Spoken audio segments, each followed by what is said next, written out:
black. Maybe it was a conscious decision.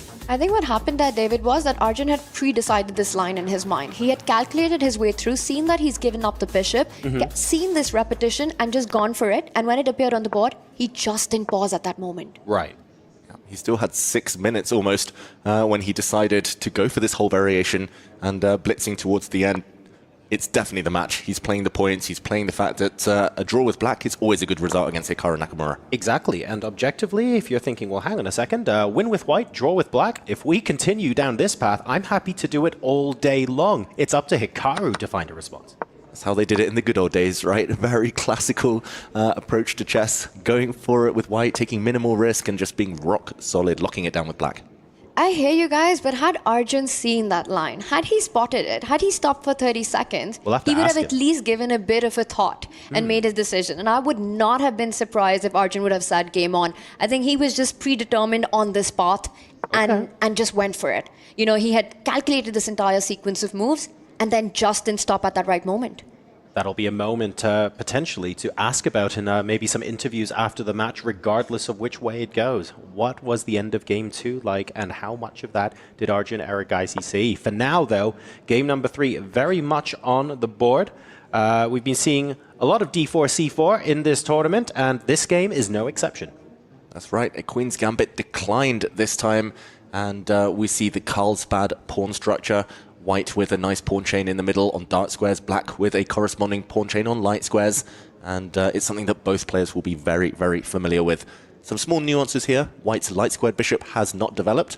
And there we go. The path opens up, hitting black's bishop on f5 in the process.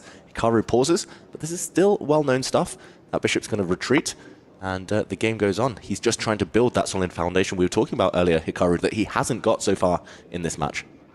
And the reason Hikaru retreats to this square is making sure that Arjun's knight does not jump to h5, attacking the g7 pawn. But what this move allows, and a move that Arjun loves to play regardless of the situation on the board or the mat situation, is the h-pawn moving forward. h4, h5 would be the dream, but it comes as a pawn sacrifice. And yes, there are pros to that. Giving up that pawn on h4 has ideas of his own, you know, long-term compensation on that h-line, potential knight jumps.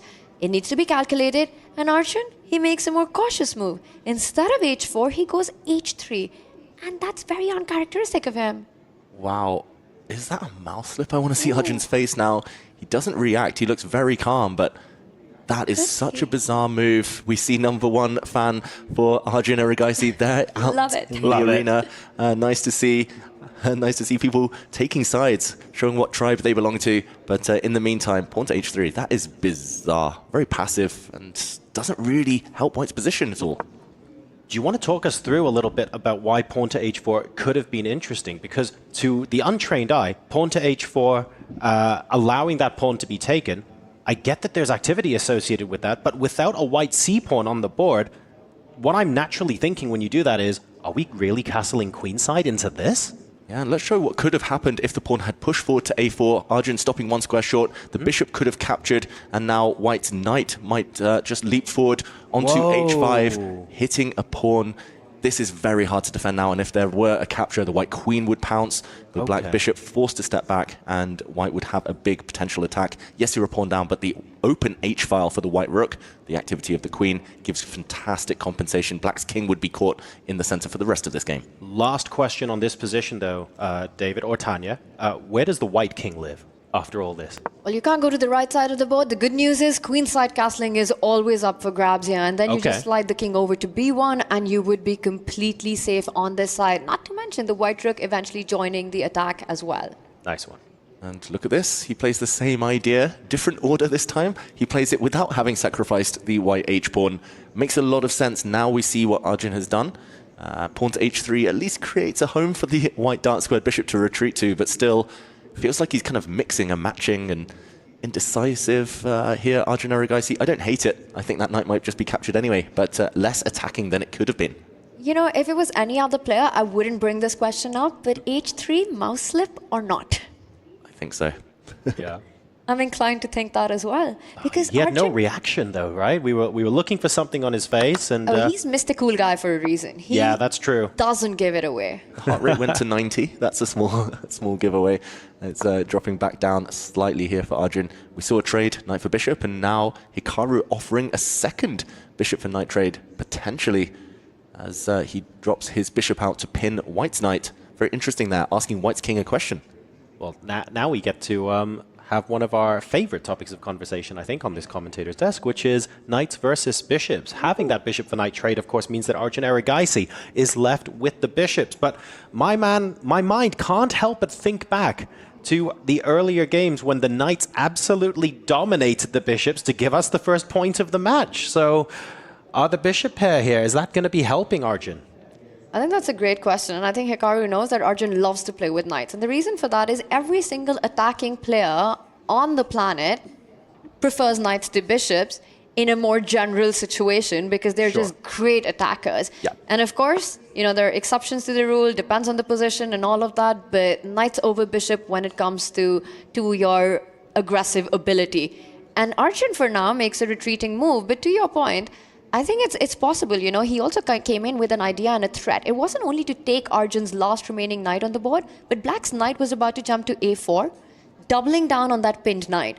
So Arjun's mysterious queen retreat takes control of that knight a4 threat, which would have landed on the board, but now there's another knight jump. Knight to e4 instead, and Arjun uses the queen to defend the pinned knight. Hikaru really doesn't like that knight on c3, does he? Are we going to see a knight into a4 as well? We got to see a pre-move there by Arjun on his screen. He did put pawn takes bishop if it would have happened as a move right there. You know, if Hikaru was to choose bishop takes knight, Arjun's ready with his response. It's not going to be queen takes bishop. Yeah, I've come to realize there's only 2 times when a safe move is 100% a safe move. A pre-move even is 100% safe, and that's when it's a capture, so you put your own piece onto another of your own pieces. That move would only ever happen if your opponent takes something, or if you've checked your opponent and they only have one legal response. You can play the next move as an immediate follow-up. Anything else comes with a little bit of risk, so that's why we see some red on Arjun Erigaisi's screen as he gets ready to play b takes c3. Pawn takes whatever lands on that square. Okay, let's choose a side. Which way is the black king going? What do we foresee in the future? It's got to be kingside, right? You can do it now, nice and quick. You're applying a lot of pressure. White's not about to win a tempo against you. It's your agenda. Might as well do it in one, right? To me, that makes a lot of sense. And also given the fact that Arjun has this beautiful bishop on f4. So if you ever went long castle with your king, you know, hiding to safety in the corner with b8, a8 will be incredibly difficult. So it just feels a lot safer on the king side there. How about the white king? That was my follow-up question. What do you foresee? You know, we're going to throw that back to you, David Howell. Probably to the king side, to the right side. I'm scared about the lack of a c-pawn. I get that the king can move to b1 and it becomes relatively safe, but when you have one less pawn, it just makes me a little bit iffy. It's a bit trickier for me. I think, ooh, wow. What is going on with Hikaru Nakamura and retreating moves today? Why is he doing this? He's down on the clock, lost game, same narrative. That is huge. And it might not look like it. It's still a normal position, but his knight just came from f6, went to e4, went back immediately to f6. He gave Arjun 2 free moves. No chess professional wants to do that.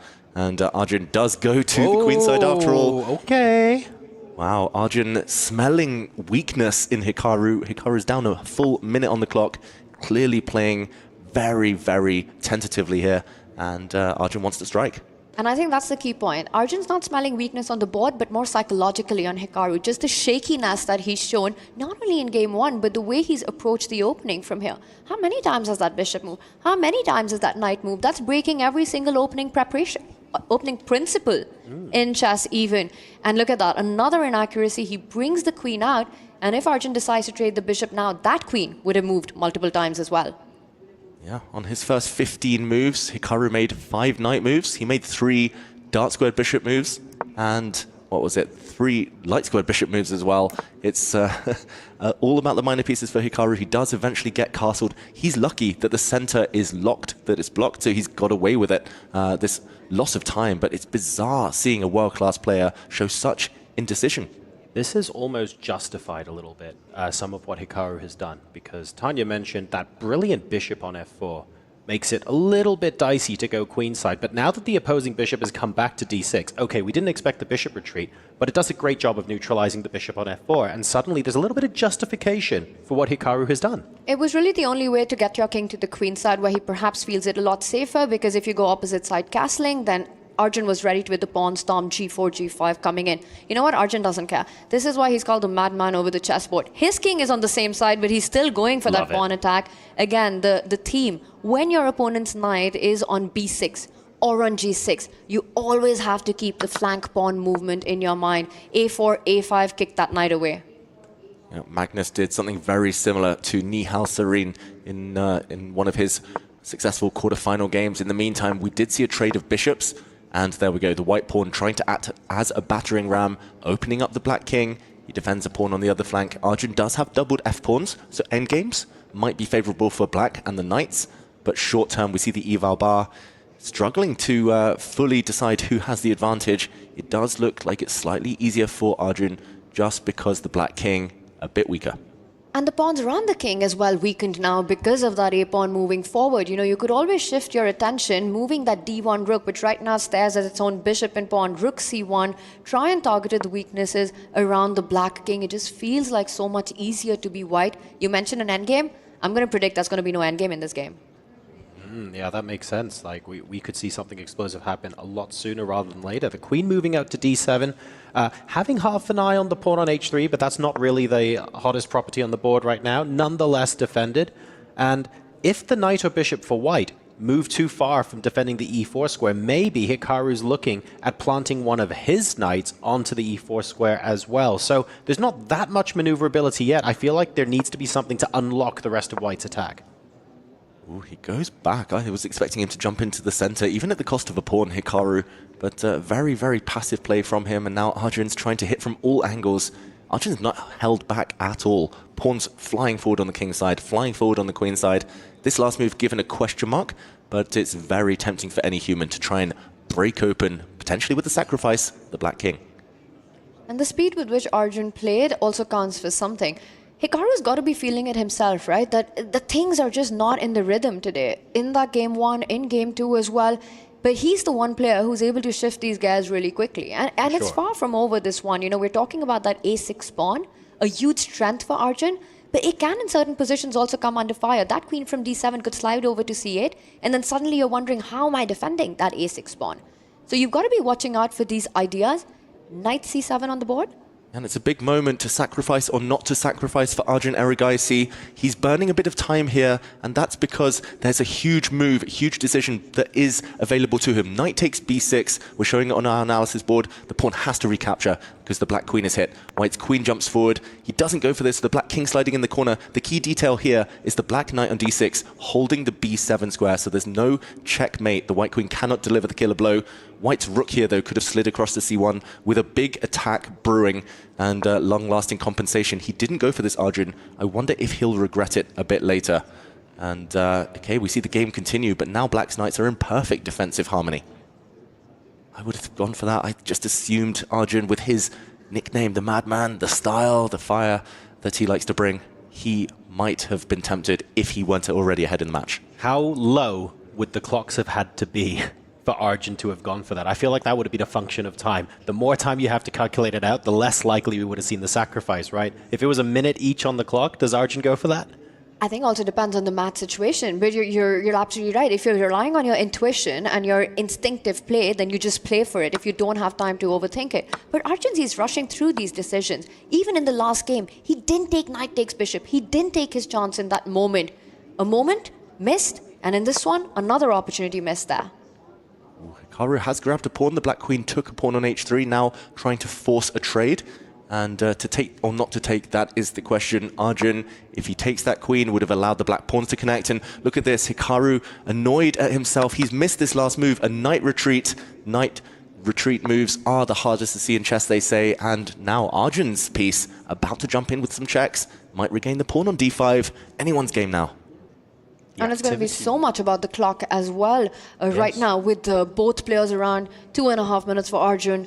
3 minutes 15 seconds for Hikaru, and the endgame full of opportunities. But I think White's the one pushing. Rook e5, I like that move, puts pressure on d5. If you trade, you solve Arjun's problems off those doubled f-pawns.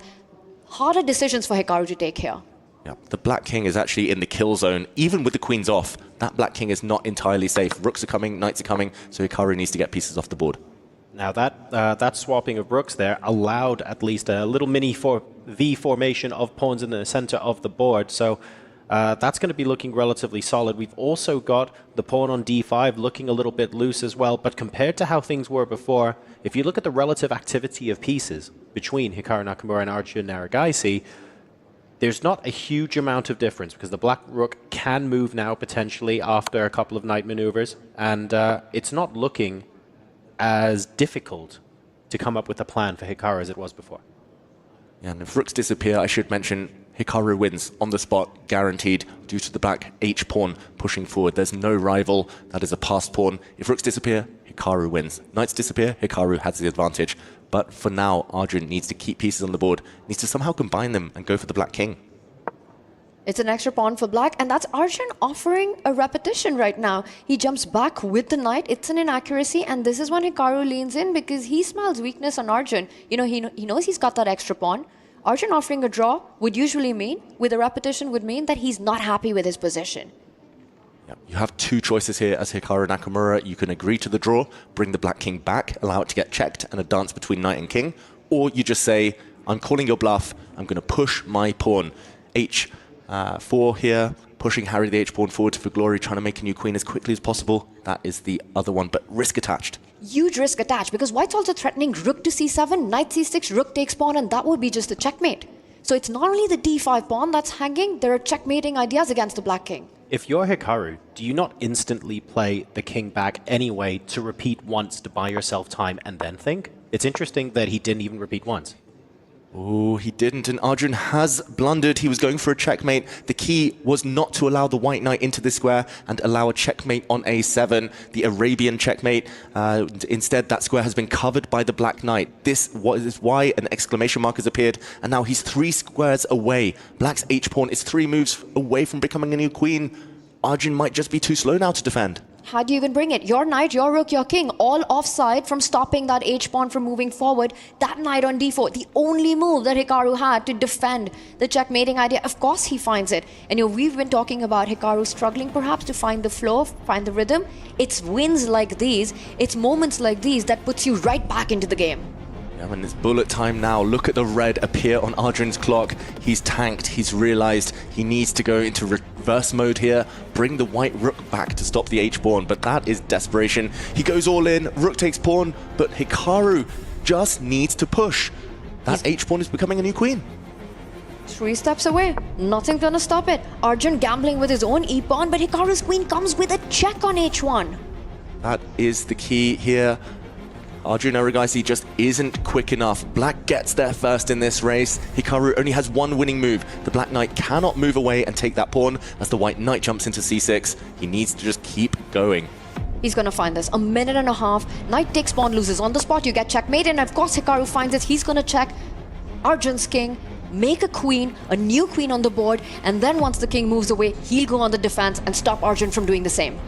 Why is he not making a new queen? Why is he not pushing forward? He's trying to calculate the rest of the sequence, Hikaru, but the first move is obvious. You make a new queen now with a check, and then you think. You do it with a check, exactly. That is forced. And he does it, and he's got to have seen it through now. Now the black queen retreats. That's very flashy. Any rook check now from white will be blocked by that black queen. It's going to throw itself in the way. Hikaru is going to be a rook up once the dust settles. We see the head bob from him. 1 minute against 24 seconds. He's about to strike back in this match. He's entire rook up. Arjun plays on, but it's not going to be for too long. And there it is. Arjun resigns. Hikaru Nakamura back in the match. At the Esports World Cup, Arabian checkmate threatened. We can think of very few fitting maneuvers here that would allow Hikaru Nakamura back into this match. It is game on. 1.5 in the third place decider.